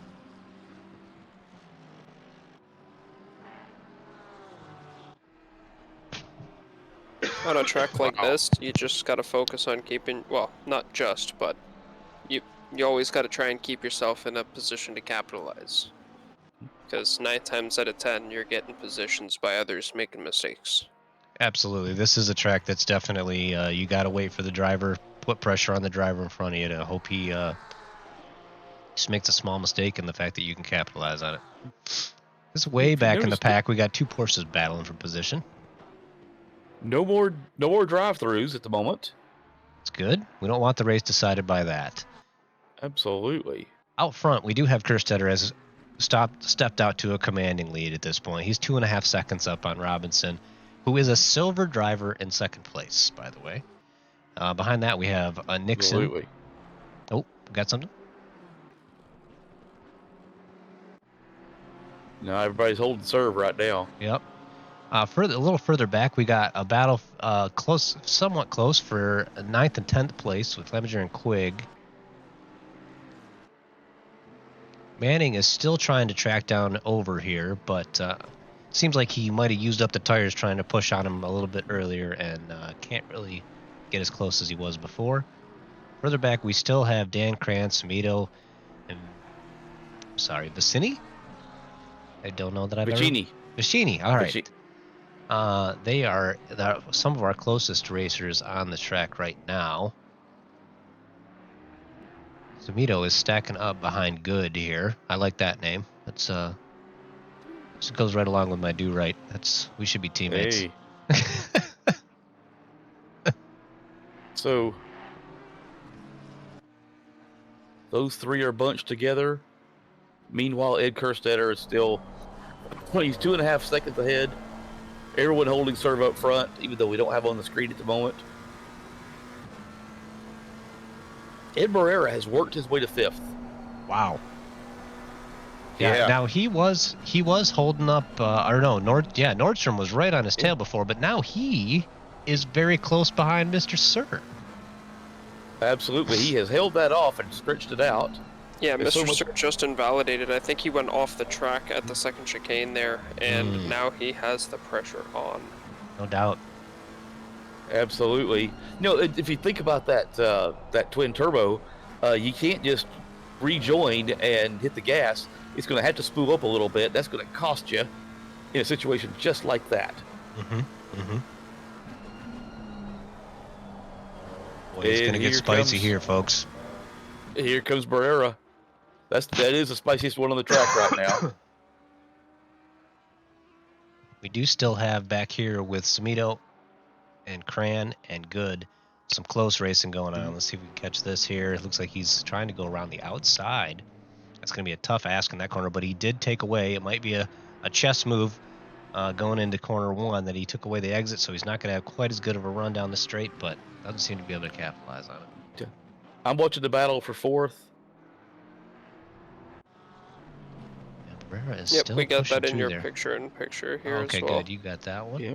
And Barrera looks to the inside. They're going to drag race down to the 2nd chicane. If Mr. Sir can stay alongside, he might have an advantage here, taking away the 1st apex. But he's ahead before, and Barrera's got 4th.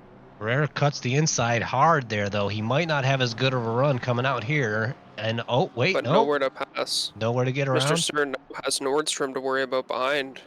Yep, breathing right down his neck with that giant shark mouth ready to devour that Lego wall.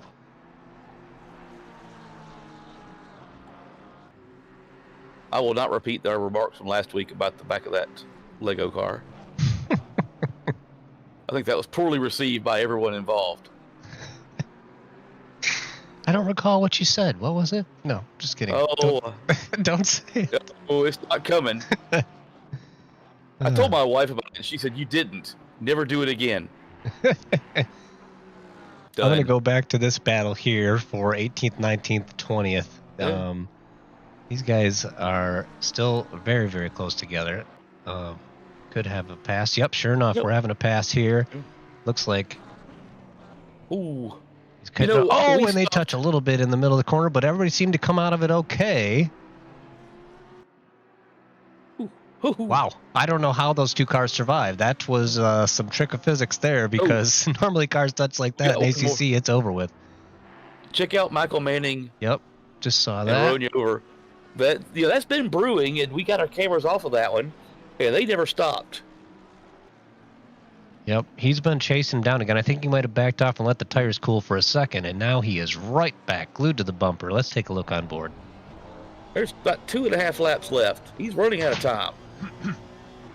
And Michael Manning, if he finished third last week, he really doesn't need a 12th if he's going to keep up with the other guys. I mean, there's 6 races to go, but I don't think there's any more than one spot in it for him. But he needed a little more this week. Yeah, no question. And he's based on what he's capable of and where he expects to be, he needed a little bit more this week. A really good race. I mean, look at who he's racing against.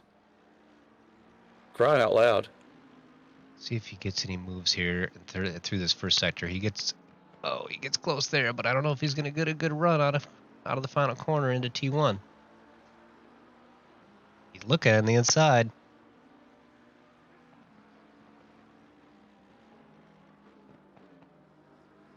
Got a good run out of T1.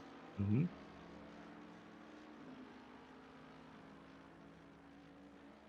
Nope, I don't know if he's going to be able to do anything. Let's slip back to Nordstrom real quick here, who is glued to the back of that Lego wall now. Mr. Sir seems to be a little bit shaken up by what happened earlier. I don't know if he maybe lost some tire pressure, maybe a little bit by hitting the curb too hard. I know Josh Hewd said he'd gotten off track a little bit there in one of the chicanes, so it seems like maybe something's not quite right with him anymore, because he's not able to maintain the pace he had before. If I can offer some insight towards what may not be correct anymore, I'm going to say it's the badge on the front of his car as Dan Cran throws a yellow flag here in the dying minutes. Yep. Oh, no. I'm wondering if the Aston Martin just isn't kind enough for this track to its tires. Like, even though he's got a second set, he's just running into a bit of abuse right now. And cars like the Porsche that are a little bit lighter overall, probably having a bit of an easier time right now. Well, if you look at the Aston Martin as well as the Mercedes, front engine cars they race heavy in the front. Yeah. They do. They definitely ask you to use a lot of your front tires, but the Aston overall, she's a heavy girl. She's a heavy girl. Oh, looks we got an overtake here with Ryder. Sliding it past Carpenter sliding it past Ryder. I apologize. But then did it switch back? I believe it did. You're going to get some more. You're going to get some more switching on that one. No kidding. This is some. This has been brewing all race through here. These guys have been neck and neck the whole time, and correct me if I'm wrong, but did Louis catch back up here? Who was it that spun off of those two blue McLarens?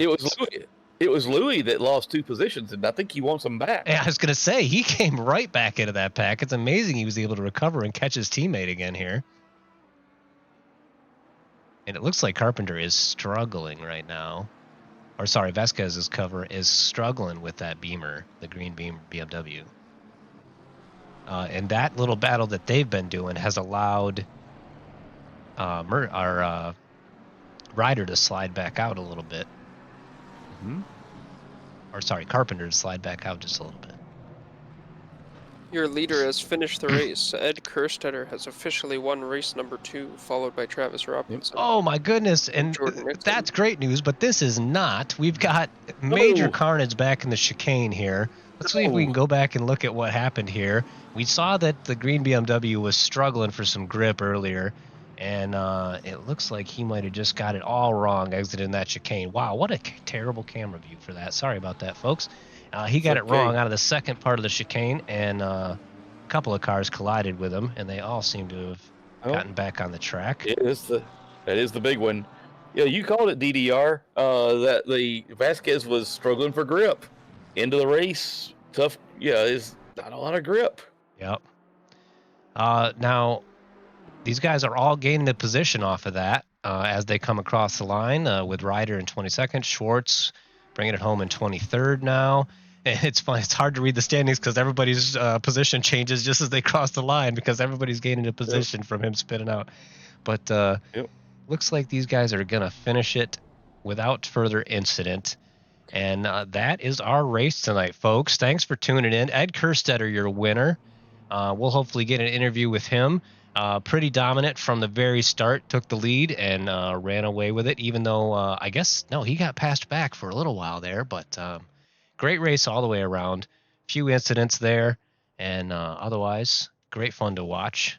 I hope you guys enjoyed it. Stick around for some interviews. We're going to be chatting with some of these drivers. And we will see how things go that way. Let's see back to the intermission page here. There we are. Oh, what'd you think, guys? Yeah. I'm tired. Yeah, I didn't even drive. I think that was awesome. It was an awesome race, no question about it. Let's see who we can drag into our broadcast booth and harass with all kinds of embarrassing questions. I am wondering who I can see in here. Right now, I don't see Ed Kerstetter. We might talk to Robinson, our silver race winner. That's a good one. There is Ed Kerstetter now in the race chat one. I see him. He just jumped in there. I don't see Robinson. Does anybody see Robinson anywhere? No, not yet. I do not see him. Okay. Well, let's just go ahead and grab. Oh, now I lost him. Here he is. I'll bring Ed in. Go ahead, bring Ed in. We have Ed with us. Ed Kerstetter, Hey, welcome to guys. the booth, man. Hey, thanks. Can you guys hear me okay? Yeah, we can hear you great. Thanks for joining us. What a fantastic race out there, man. It looked like you had a little bit of excitement for the first couple laps, and then it looked like it was a written script for you, man. What did it look like from your perspective? Yeah, the first lap, first off, good racing there with both Nixon and it was Robinson, I think, who ended up finishing P2. That turn one, I was able to get around Nixon. And then literally the whole way up to turn 3, I was like, don't overdrive it, don't overdrive it, don't overdrive. And then I overdrove it, so he was able to get by. But he was quick. It took I think, 10, 15 minutes before he made a mistake, and I was able to get around. But it was fun racing, nice clean racing. Very good, very good. Yeah, great job from you to be patient. You did take the lead right off the start there. Did you have a strategy in mind for going around the outside through turn 1? That was a bold move. I did. I knew like at Oulton, the outside was almost level with the inside, and I did a couple practice starts just in case it happened to turn out that way, and it did. So yeah, it worked out, but then lost it. But like props to Nixon there though. That it's so hard going through turn 1 there, racing side by side, and I pushed it, and he was super respectful. Awesome. Yeah, good to see clean racing out of both you guys. Andrew, Josh, you guys got anything for him? Not really anything from myself. Andrew, you still with us? Oh, nope. I guess he muted his mic. Sorry about that. Sorry about that. Now I'm back. Sorry, guys. Yeah, I definitely have something there. Sorry, I muted the mic there. I did not miss Ed saying that he does practice starts. If you think about where Ed just finished and where all the rest of us are finishing, look at the 95% of preparation and 5% of execution. It's a big difference. Wow, Ed, that's amazing. Thanks. Yeah, really great driving. That's why you're there. That's why you're on the top, right? Yeah, great execution, man. What do you think? What do you think about next week? Where are we next week? Suzuka. Suzuka. Good track for the McLaren. Not a super strong track for me, but gotta get some practice in for sure. But I like the track. It's like Oulton Park without the bumps. Without all, yeah, And about twice as long. Yeah.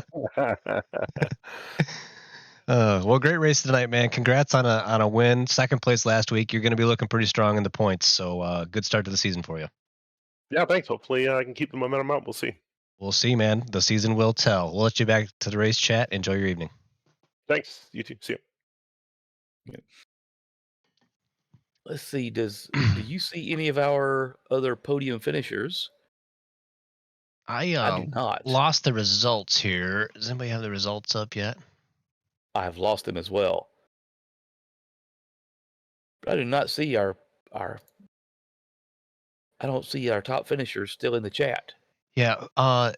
Is Nordstrom around? Because he seemed to like his qualifying didn't seem to go super fantastic.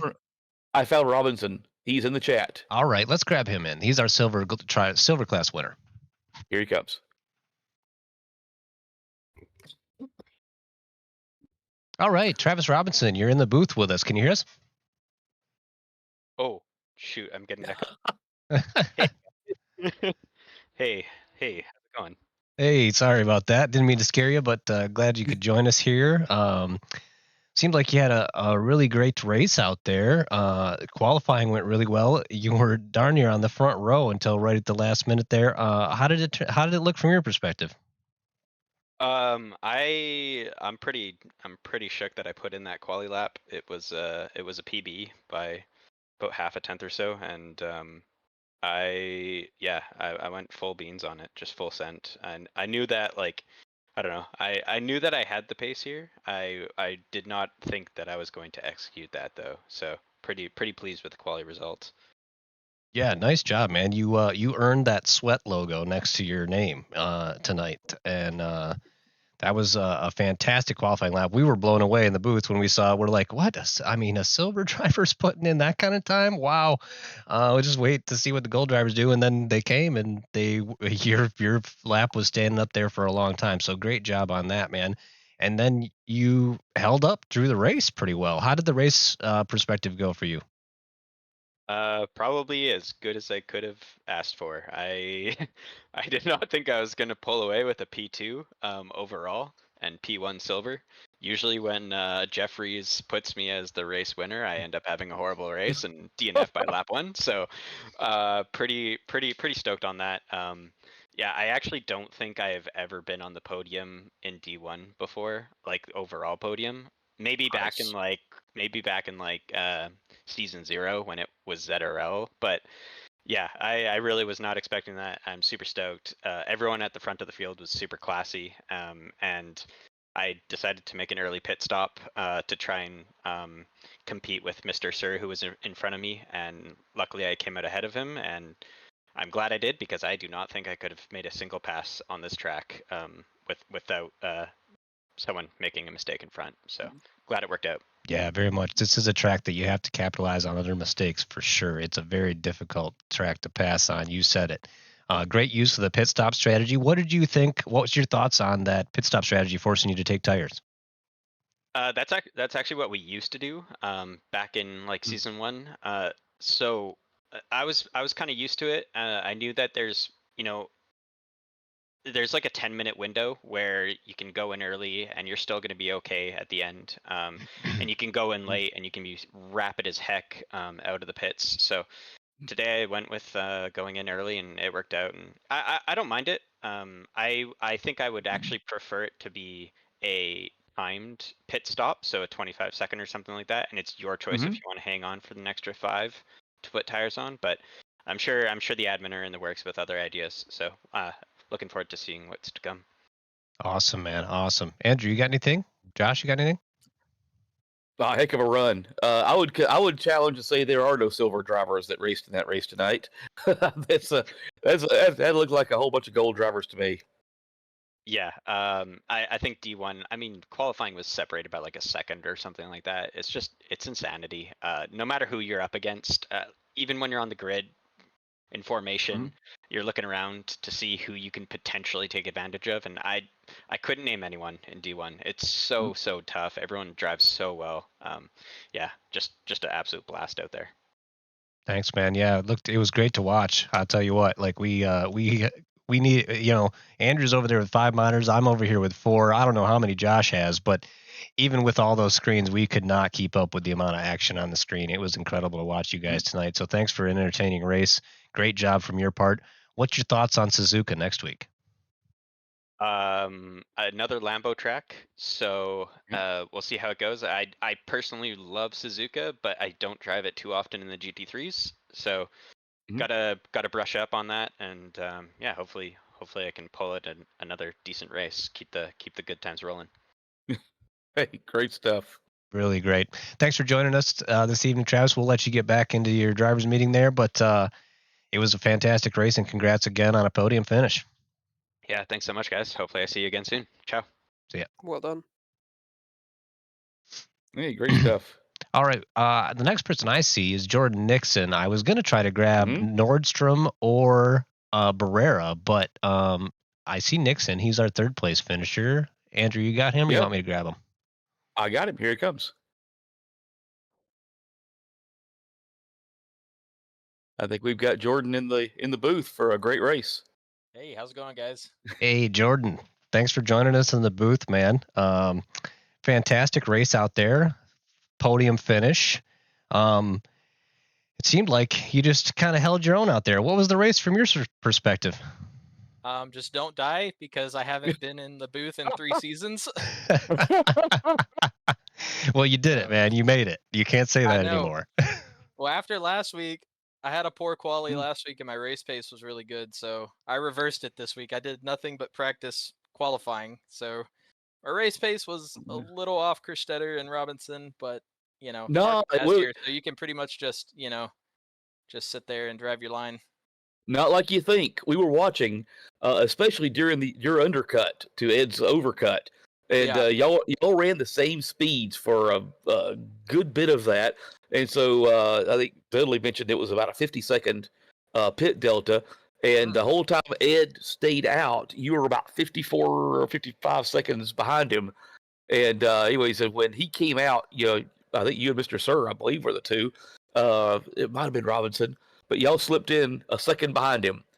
So I mean, you weren't slacking on pace at all. You had that's good to know. Appreciate that. Pace was. I mean, well, look at who was racing. But nobody had anything on you. Yeah, great job out there. Feels good to finally get on the podium again. No doubt. Absolutely. Too bad Jeremy got a little tap in the beginning. Yeah, there was a few things that were a little unfortunate that the stewards might have to sort out. Yeah. But I mean, that's the thing. I mean, you're racing against the guy that won this race with a best race lap of 1:32.7. So, I mean, that's incredibly fast. I think he set that with about 13 minutes left to go in the session, so it wasn't even on completely light fuel, Yeah. But again, as Andrew was saying, your pace was right there. It seemed like your pit stop was well timed. What did you think about this format with being forced into taking the 30-second tire stop? Was that a good thing for you, or was that something you had to throw a curveball at? I think it was really good for me. I wasn't sure when it started last week.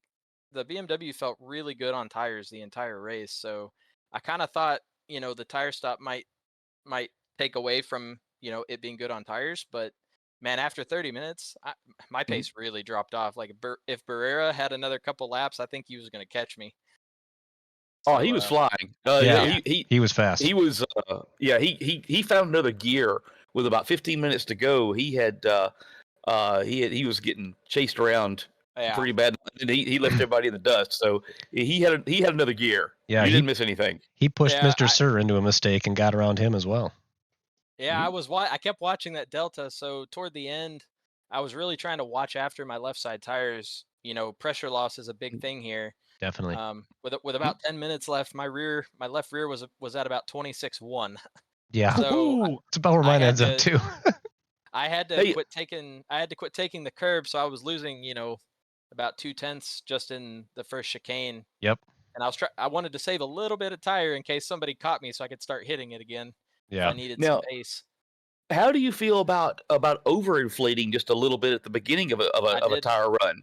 I actually did. I pressured the left side to 27.3. Wow. And you were still Very down to interesting. 26.1 by the end. Yeah. That's curb stomping. I think I hit 26.0 at the end. Wow. So, yeah, it's Did you also I find kind that of the track temperatures were decreasing at all? I think that also played a factor into my tire pressures because in my first stint I didn't really have an issue with pressures, but I think the temperature dropped a little bit. And, the lower your pressures go, the more pressure loss you get, or the Mm-hmm. easier you lose pressure on curbs. So I think that played into it a bit as well. Probably should have gone up on my pressures maybe a click or two for my pit stop, but Mm. hey, I'm happy Well, with P3. Hey. So I'll take it. I'll Thanks. take it. I'm Thanks up for there with sharing it some with us, really man. fast people. Yeah. hey, Yeah, well, appreciate it. class was just in session for everybody who is tuning in. Yeah. That is also racing tomorrow night. I'm taking notes for tomorrow. Yeah, that for sure. that was valuable information. So thanks a bunch. Yeah. Thank you guys for doing all your commentating and stuff. We all appreciate it. Well, thanks, Wait man. till you hear it back. Yeah, don't think us till you hear it back. No, it was a blast to All right. watch tonight, you guys. You guys did put on a great show, so thanks a lot. Josh, you got anything for Jordan? Oh, your mic's muted, buddy. Maybe he had to step out for a second. Sorry about that. Anyway, Jordan, we'll let you get back and prepare for the race next week at Suzuka. Awesome. Thank you guys. Have a good You one. got it. Well, All that right. was it more tiring to try to keep up with all of that, or was it more tiring to actually run the race? I mean, I don't know. We should have asked the drivers that because I mean, like you said, man, I got 4 monitors going here. You got 5 going over there. I don't know how many Josh has going over at his place, but it's nonstop action. There was that was it's a great track for it's a little bit too small of a track for GT racing, but that makes it just a little bit more fun.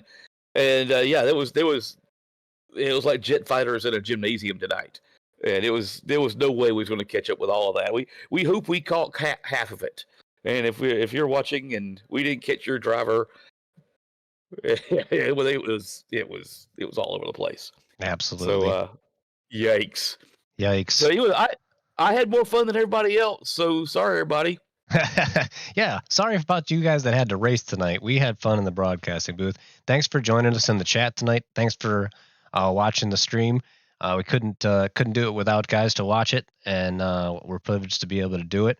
Thanks, Andrew, for your great commentary tonight. Josh, I don't know if you're still with us, man. I don't know what happened to you over there, but thanks for being along with us tonight. And we got to say thanks to just a few other people. We want to say a huge thank you to our SRA sponsors and title sponsors for supporting us here at SRA, as well as support from Documize, a modern business solution for product management. Go to documize.com to learn more today. And we have support from Retro Saga, a North American-based gaming company that provides accessories for your favorite classic systems, including Nintendo, Sega, PlayStation, and much more. Enhance your retro gaming experience today at retrosaga.ca. And we have a big thank you going out to our affiliates. Track Racer. Experience redefined gaming with Track Racer's high-quality sim rigs and accessories. Use code SRATE at checkout to support us. And Armentario, a toolbox for ACC that will enhance your chance to win. I use it and I enjoy a fully customizable and enhanced HUD to change the way you experience ACC. And to our other sponsor, Go Setups, premium esports setups for everyone. Use our affiliate link on our Discord and take your drive to the next level. And a huge thank you to all our sponsors, supporters, and title sponsors that are listed on your screen right now. You just keep the servers going so we can host awesome races like this one. Huge thank you to my broadcasting team tonight, and look forward to seeing you all again next week. Peace out.